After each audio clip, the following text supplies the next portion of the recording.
పనినీయ institute of dental sciences and research centre ఈ college గురించి అయితే ఈ వీడియోలో తెలుసుకుందాం. మనం తెలంగాణ రాష్ట్రంలో ఉన్న అన్ని ఎంబీబీఎస్ కాలేజెస్ గురించి, అలాగే ఏపీలో ఉన్న అన్ని ఎంబీబీఎస్ కాలేజెస్, ప్రైవేటు, గవర్నమెంట్ ఇవన్నీ కూడా కవర్ చేసుకున్నాం కదా. ఇక నీట్ కౌన్సిలింగ్ కూడా జరుగుతుంది కదండి. నీట్ కౌన్సిలింగ్ ఎంబీబీఎస్ వాళ్ళకి అలాగే బీడీఎస్ వాళ్ళకి కూడా జరుగుతూ ఉంటుంది. సో డెంటల్ కాలేజెస్ కూడా కవర్ చేద్దామన్న ఉద్దేశంతో అయితే స్టార్ట్ చేశాను. సో తెలంగాణ రాష్ట్రంలో ఉన్న అన్ని డెంటల్ కాలేజెస్ అలాగే ఆంధ్రప్రదేశ్లో ఉన్న అన్ని డెంటల్ కాలేజెస్ గురించి మాట్లాడుకుందాం. మనకి ఎంబీబీఎస్ తర్వాత అత్యంత ప్రాధాన్యత పొందిన స్ట్రీమ్ ఏదైనా ఉంది అంటే అది బీడీఎస్ఏ. సో డెంటల్ సర్జరీ చేయాలని చాలా మంది అనుకుంటూ ఉంటారు కదా. సో అందులో మనం బీడీఎస్ గురించి అయితే మాట్లాడుకుందాం. ఎందుకు అంటే ఇది యూజీ ప్రోగ్రామ్ కాబట్టి, అండర్ గ్రాడ్యుయేట్ ప్రోగ్రామ్ కాబట్టి యూజీ గురించి అయితే మాట్లాడుకుందాం. మనం ఇప్పుడు మాట్లాడుకుంటున్న కాలేజ్లో ఎలిజిబిలిటీ ఎంత, ఫీజులు ఎలా ఉంటాయి, ఇవన్నీ మాట్లాడుకుందాం. అలాగే ఎలాంటి ర్యాంక్స్ వస్తే కనుక ఈ కాలేజ్లో సీట్స్ వస్తాయి నీట్ యూజీలో, అది కూడా మాట్లాడుకుందాం. రైట్, ఇక మనం పనినీయ ఇన్స్టిట్యూట్ ఆఫ్ డెంటల్ సైన్సెస్ గురించి అయితే మాట్లాడుకుందామండి. ఈ కాలేజ్ని ఎప్పుడు ఎస్టాబ్లిష్ చేశారు అంటే 2003లో అయితే ఎస్టాబ్లిష్ చేశారు. హైదరాబాద్ సిటీలోనే 5.3 ఎకరాల క్యాంపస్ విస్తీర్ణంలో అయితే ఉంది college. Committed to accessible, ethical and high quality oral health care. మనకి చెప్పాను కదా ఎంబీబీఎస్ డాక్టర్ ఎంత ముఖ్యమో బీడీఎస్ డాక్టర్ కూడా అంతే ముఖ్యం. మనం కానీ ఎక్కువ శ్రద్ధ అనేది చూపించాం పళ్ళ పైన. మీరు చూడండి, పళ్ళు, వంకర పళ్ళు, ఎత్తు పళ్ళని సరి చేస్తాం, రకరకాల అడ్వర్టైజ్మెంట్స్ అయితే చూస్తూ ఉంటాం కదా, కలర్ చేంజ్ చేస్తామని. ఎందుకంత మార్కెట్లో అంత క్రేజ్ అంటే పళ్ళకి, పళ్ళు అనేది ఒక అందానికి సింబాలిక్ గా చూడడం అనేది ఎప్పటి నుంచో స్టార్ట్ చేసాం. జుట్టుని పళ్ళని ఆ సింబాలిక్ గా చూస్తున్నాం కాబట్టి ఆ మార్కెట్ అంత పెరుగుతుంది. చూడండి, డెంటిస్ట్ అనే వ్యక్తి సొంతంగా కూడా క్లినిక్స్ పెట్టుకుని, చిన్న చిన్న క్లినిక్స్ పెట్టుకుని రన్ చేస్తున్న సందర్భాలు, వాళ్ళు డబ్బు సంపాదిస్తున్న సందర్భాలు కూడా చూస్తున్నాం. సో ఎంబీబీఎస్కి ఎంత క్రేజ్ ఉందో బీడీఎస్ కూడా అంతే క్రేజ్ ఉంది. సో అంత క్రేజ్ ఉంది అని కాకుండా మనం కూడా పళ్ళు అనేవి చాలా ముఖ్యం కాబట్టి ఫ్రీక్వెంట్గా చెక్ చేయించుకోవడం, పళ్ళ స్థితి ఎలా ఉంది తెలుసుకోవడం, ఇవన్నీ ముఖ్యమే. తర్వాత క్యావిటీస్ వచ్చిన తర్వాత ఫిల్లింగ్ చేయించుకోవడం, రూట్ కెనాల్ ట్రీట్మెంట్స్ చేయించుకోవడం, లేదంటే పళ్ళ సెట్లు పెట్టుకోవడం, ఇవన్నీ దానికంటే ముందే మనం ప్రివెంట్ చేసుకోవాలి. Prevention is better than cure అంటూ ఉంటారు కాబట్టి పెద్దలు, మనం ముందే చెక్ చేయించుకోవాలి. నాకు తెలిసి మన ఇండియాలో డెంటల్ కేర్ తీసుకునే వ్యక్తులు ఎవ్వరూ లేరు. సో ఇప్పటి నుంచైనా మన పళ్ళని హెల్తీగా ఉంచుకోవడానికి ట్రై చేద్దాం. సో వీళ్ళు చెప్తున్న మోటో ఏంటంటే, వీళ్ళు ఎథికల్గా హై క్వాలిటీ ఓరల్ హెల్త్ కేర్ని ప్రొవైడ్ చేయడమే వాళ్ళ ఉద్దేశం అని చెప్తున్నారు. ఇక ఈ మనం మాట్లాడుకుంటున్న పనినీయ ఇన్స్టిట్యూట్ ఆఫ్ మెడికల్ సైన్సెస్లో కాలేజ్ 250 డెంటల్ చైర్స్ అయితే ఉన్నాయండి. సో మోడర్న్ ల్యాబ్స్ ఉన్నాయి, స్మార్ట్ క్లాస్ రూమ్స్ ఉన్నాయి, అలాగే mobile dental van rural outreach కోసం అయితే ఏర్పాటు చేశారు. మీరు ఎంబీబీఎస్కి ఎలాగా అయితే క్యాంప్స్ పెడుతూ ఉంటారో డెంటల్ కూడా అలా క్యాంప్స్ పెడుతూ ఉంటారు. తక్కువ ధరకే వాళ్ళు కాలేజెస్లో అంటే ఆ స్టూడెంట్స్ అనేవి పళ్ళు సరి చేయడము, లేదంటే క్లిప్స్ వేయడము, గ్యాప్స్ ఫిల్లింగ్ చేయడము, కలర్ చేయడము, ఇవన్నీ చేస్తుంటారు మీరు ఎవరైనా అబ్జర్వ్ చేస్తూ ఉంటే. సో రూరల్ క్యాంప్స్ కూడా ఎక్కువగానే రన్ చేస్తారు బీడీఎస్ స్టూడెంట్స్. ఇక మనం మాట్లాడుకుంటున్న కాలేజ్కున్న హాస్పిటల్లో 300 నుంచి 600 కంటే ఎక్కువ మంది పేషెంట్స్ అయితే వస్తారని చెప్తున్నారు. బ్రాడ్ క్లినికల్ ఎక్స్పోజర్ అయితే కాలేజ్కి ఉంది. ఓకేనా, క్యాంపస్ ఫెసిలిటీస్ గురించి మాట్లాడుకుందాం. డెంటల్ హాస్పిటల్ ఉందండి, హాస్టల్స్ ఉన్నాయి, స్పోర్ట్స్ కాంప్లెక్స్ ఉంది, ఆడిటోరియం ఉంది, క్యాఫ్టేరియా ఉంది, అలాగే 135,000 స్క్వేర్ ఫీట్స్తో బిల్డింగ్ అయితే ఉంది. చాలా స్పేషియస్గా ఉంటుందన్నమాట. రైట్, ఇక attached to Gandhi Medical College and Hospital for clinical training in general medicine, surgery and allied subjects. So మనకి టీచింగ్ హాస్పిటల్ కూడా ఉండాలి కదా. సో వీళ్ళు ఏంటంటే Panineeya Mahavidyalaya institute of dental sciences వాళ్ళు గాంధీ మెడికల్ కాలేజ్తో టైఅప్లో అయితే ఉన్నారండి.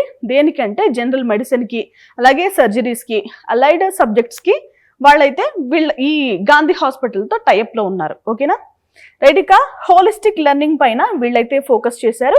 CDE workshops, seminars and community dental camps, internships ఇలాంటివి కూడా మనకి లోకల్ ఎన్జిఓస్తో కలిసి వీళ్ళైతే కండక్ట్ చేస్తూ ఉంటారు. ఓకేనా, మీరు రీసెంట్గా ఇలాంటి డెంటల్ క్యాంప్ ఏమైనా చూసారా మీ పరిసర ప్రాంతాల్లో?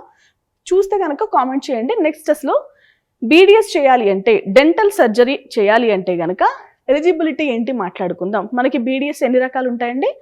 బీడీఎస్ ఉంటుంది ఫస్ట్, అంటే యూజీ లెవెల్లో. నెక్స్ట్ పీజీ లెవెల్లో ఎండిఎస్ ఉంటుంది. ఆ తర్వాత వేరే సూపర్ స్పెషాలిటీ కోర్సెస్ కూడా చేయొచ్చు, వాటి గురించి మనం మళ్ళీ మాట్లాడుకుందాం. సో ఎలిజిబిలిటీ ఏంటి? ఇంటర్మీడియట్ అనేది పాస్ అవ్వాల్సిన అవసరం ఉంటుంది. లేదు అంటే ఈక్వాలెంట్ ఎగ్జామినేషన్స్లో పాస్ అవ్వాలి విత్ ఫిజిక్స్, కెమిస్ట్రీ, బయాలజీ, లేదు అంటే బయోటెక్నాలజీ అండ్ ఇంగ్లీష్ సబ్జెక్ట్స్లో అయితే ఈక్వాలెంట్ ఎగ్జామినేషన్స్ పాస్ అవ్వాలి. ఓసీ విద్యార్థులు అయితే 50% కంటే తక్కువ రాకూడదు. బీసీ, ఎస్సీ, ఎస్టీ విద్యార్థులు అయితే 40% కంటే తక్కువ రాకూడదు. ఓకేనా? అందులో మనకి ఓసీలో ఎవరైనా ఫిజికల్లీ హ్యాండిక్యాప్డ్ ఉంటే వాళ్ళకి 5% మినహాయింపు ఇస్తారు. 45% వరకు వాళ్ళకి అవకాశం ఉంటుంది. రైట్, ఇక మనకి ఎంబీబీఎస్ లాగే బీడీఎస్కి కూడా నీట్ యూజీ ఎగ్జామ్ అనేది కంపల్సరీ క్వాలిఫై అవ్వాలి. యాక్చువల్గా ఎగ్జామ్ అయితే రెండింటికి ఒకటే, ఎంబీబీఎస్కి బీడీఎస్కి ఎగ్జామ్ అయితే ఒకటే కదా. సో అదైతే కంపల్సరీ క్వాలిఫై అవ్వాలి. సో మనం మాట్లాడుకుంటున్న పనినియా ఇన్స్టిట్యూట్ ఆఫ్ మెడికల్ సైన్సెస్కి టోటల్ ఇంటేక్ ఎంతంటే ఒక సంవత్సరానికి 100 సీట్ల ఇంటేక్తో అయితే ఉంది. ఇందులో మనకి క్లాసిఫికేషన్స్ ఉంటాయి కదా, అంటే కేటగిరీ ఏ, కేటగిరీ బి, అలాగే కేటగిరీ సికి లాగా. సో వాటికి కేటగిరీ ఏకి 50%, కేటగిరీ బికి 35%, కేటగిరీ సికి 15%. కేటగిరీ ఏకి ఎన్ని సీట్లు? 50, కేటగిరీ బికి 35, కేటగిరీ సి అంటే ఎన్ఆర్ఐ కోటా వాళ్ళకి 15, మేనేజ్మెంట్ కోటా వాళ్ళకి 35 సీట్లు. ఓకేనా? మనకి కౌన్సిలింగ్ అంతా ఎవరు చూస్తారండి? మనకి ఎంబీబీఎస్ అంటే అసలు మెడికల్ సెక్టార్కి సంబంధించిన ఏ కౌన్సిలింగ్ అయినా కూడా Kaloji Narayanarao university of health sciences వాళ్ళే చూస్తారు. అది ఎంబీబీఎస్ అయినా లేదు అంటే బీడీఎస్ అయినా. ఓకేనా? మనకి మేనేజ్మెంట్, ఎన్ఆర్ఐ కోటా సీట్లు కూడా నీట్ మెరిట్ ద్వారానే ఫిల్ అవుతాయి. ఇక ఫీజ్ స్ట్రక్చర్ చూద్దాము. కేటగిరీ ఏ వాళ్ళకైతే 45,000 రూపాయలు, కేటగిరీ బి అంటే మేనేజ్మెంట్ వాళ్ళకి 5 లక్షల రూపాయలు, కేటగిరీ సి వాళ్ళకంటే 1.25 times of category B. So ఇంచుమించు 12,50,000 రూపాయల వరకు మనకి ఖర్చు అవుతుంది ఎన్ఆర్ఐ కోటా వాళ్ళకి. సో ఇది ఫీజ్ స్ట్రక్చర్. ఇదంతా కూడా ట్యూషన్ ఫీజు మాత్రమేనండి. ఒక్కొక్క సంవత్సరానికి ఇంత ఖర్చు అవుతుంది. మనకి బీడీఎస్ కూడా వచ్చేసి మనకి 5 సంవత్సరాలు చేయాలి, 4 సంవత్సరాల కోర్స్ చదువుతాం, 1 సంవత్సరం ఇంటర్న్షిప్ చేస్తాం. ఇందులో మనం ఎంబీబీఎస్ సబ్జెక్ట్స్ కూడా కొన్ని చదవాల్సిన అవసరం ఉంటుంది. ఎక్స్ట్రాగా బీడీఎస్ సబ్జెక్ట్స్ అనేవి చదువుతాం. ఓకేనా? మనకి పనినియా డెంటల్ కాలేజ్లో హాస్టల్స్ ఉన్నాయంటే ఎస్, హాస్టల్స్ ఉన్నాయి. బట్ అమ్మాయిలకి హాస్టల్స్ ఉన్నాయండి. మనకి బాయ్స్కి అయితే విత్ ఇన్ ది క్యాంపస్ అయితే హాస్టల్స్ లేవు. ఇక గర్ల్స్ హాస్టల్ కెపాసిటీ గురించి మాట్లాడుకుంటే 140 సీట్స్ ఉన్నాయండి అప్రాక్సిమేట్గా. ఇక హాస్టల్ ఎమ్యూనిటీస్ ఏమున్నాయంటే fans, beds, chairs, cupboards, attached bathrooms, అలాగే 24/7 water, TV, WiFi, hygiene, mess services అయితే వాళ్ళు ప్రొవైడ్ చేస్తున్నారు. సో ఇది Panineeya institute of dental sciences and research సెంటర్కి సంబంధించిన హాస్టల్ ఫెసిలిటీస్. అసలు బీడీఎస్లో మనకి ఎలిజిబిలిటీలో ఉన్న ముఖ్య పాయింట్ ఏంటి? మనం నీట్ ఎగ్జామ్ అనేది రాయాలి. సో నీట్ ఎగ్జామ్లో ఎంత ర్యాంక్ వస్తే మనకి పనినియా ఇన్స్టిట్యూట్ ఆఫ్ మెడికల్ సైన్సెస్లో సీట్ వస్తుందో ఇప్పుడు చూద్దాం. సో మీరు కనుక ఓసీ విద్యార్థులైతే అబ్బాయిలకు వచ్చేసి 3,40,722 లోపు ర్యాంకు రావాలి. అమ్మాయిలకు వచ్చేసి 2,40,40,649 లోపు రావాలండి. ఇక బీసీఏ కేటగిరీ మేల్ డేటా అయితే అవైలబుల్గా లేదు. ఇక ఫీమేల్కి వచ్చేసి 3,46,771 లోపు. ఇక బీసీ బి కేటగిరీ వాళ్ళకైతే 2,18,317 లోపు అబ్బాయిలకి, 2,45,111 లోపు అమ్మాయిలకి ర్యాంక్ రావాలి. ఇక బీసీసీ వాళ్ళకైతే అగైన్ అబ్బాయిల డేటా అయితే అవైలబుల్గా లేదు.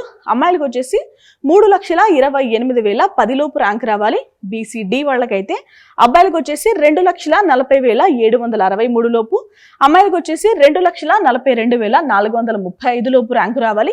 ఇక బీసీఈ వాళ్ళకి వచ్చేసి 2,38,727 లోపు అబ్బాయిలకి, 2,41,094 లోపు అమ్మాయిలకి ర్యాంక్ రావాలి.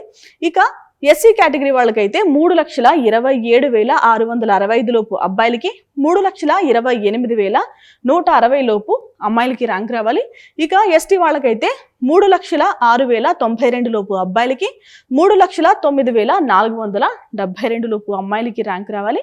సో ఇవన్నీ కూడా క్లోజింగ్ ర్యాంక్స్ అండి బీడీఎస్కి. మనకి ఎంబీబీఎస్లో సీట్ రాని అభ్యర్థులందరూ కూడా ఎక్కువ బీడీఎస్ చేయడానికి అయితే ట్రై చేస్తారు. అందుకే ర్యాంక్స్ కూడా కొంచెం పెద్దగా ఉంటాయి. ఓకేనా? సో ఇది వాళ్ళ వీడియో అండి. Panineeya Mahavidyalaya institute of dental sciences and research సెంటర్కి సంబంధించిన ఇన్ఫర్మేషన్.